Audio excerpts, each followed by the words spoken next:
नमस्कार, मैं हूं आशुतोष। आप देख रहे हैं द टॉप पॉइंट। आज बात करेंगे उत्तर प्रदेश की सियासत की। उत्तर प्रदेश यानी कि देश की सबसे बड़ी राजनीतिक प्रयोगशाला, और इस वक्त यहां भारतीय जनता पार्टी के पास सबसे बड़ी चुनौती है भाजपा के लिए नया प्रदेश अध्यक्ष चुनना। सवाल यह है कि क्या प्रदेश अध्यक्ष किसी ब्राह्मण नेता को मिलेगा या फिर ओबीसी चेहरा दिखेगा, और क्या इस देरी के पीछे 2024 की हार की कोई टीस छुपी हुई है, क्योंकि 2024 के परिणाम अच्छे नहीं थे बीजेपी के लिए। उत्तर प्रदेश में बीजेपी को नया प्रदेश अध्यक्ष अभी तक नहीं मिल पा रहा है, और इस बार सिर्फ चर्चा ही नहीं, सियासी अटकलें भी शुरू हो चुकी हैं। कभी जातीय संतुलन की बात होती है, तो कभी संगठन और सरकार के बीच अनकही दूरी की भी चर्चा होती है।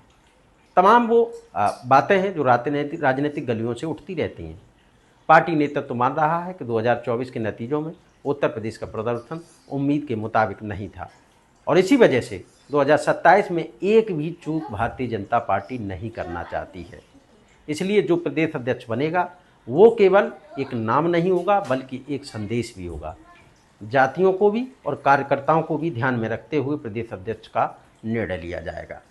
अब सवाल है कि क्या बीजेपी ब्राह्मणों को साधने के लिए प्रदेश अध्यक्ष की कुर्सी ब्राह्मण वर्ग को देगी, या फिर ओबीसी नेता को सामने लाकर 2024 में जो वोट बैंक खिसके हैं उनके वापस लाने की कोशिश करेगी, यानी कि अखिलेश यादव की पीडीओ को मात देने का प्रयास किया जाएगा। पार्टी के भीतर चर्चा है कि ब्राह्मण समाज में एक असंतोष है और उसे संभालना भी बेहद जरूरी है। इसलिए संगठन और सरकार में दोनों जगह कहीं न कहीं ब्राह्मण को जगह देनी चाहिए।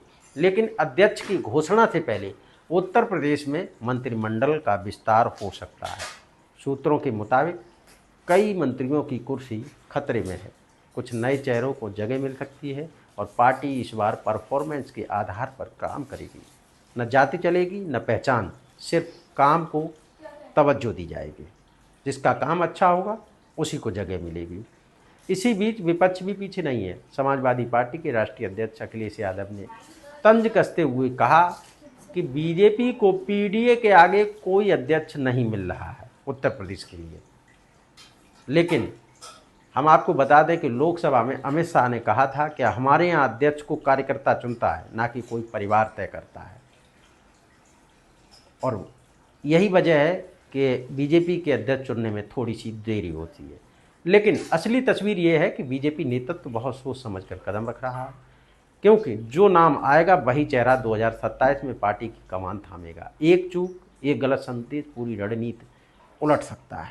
उत्तर प्रदेश में कुर्सी खाली है, पर सोच इतनी भारी है कि फैसला हल्का नहीं हो सकता। ब्राह्मण हो या ओबीसी, इस बार चेहरा नहीं भावना चुनी जाएगी, और यही तय करेगा 2027 का परिणाम। अगर आपको हमारी खबरें अच्छी लगती हैं तो हमारे चैनल को सब्सक्राइब अवश्य करें।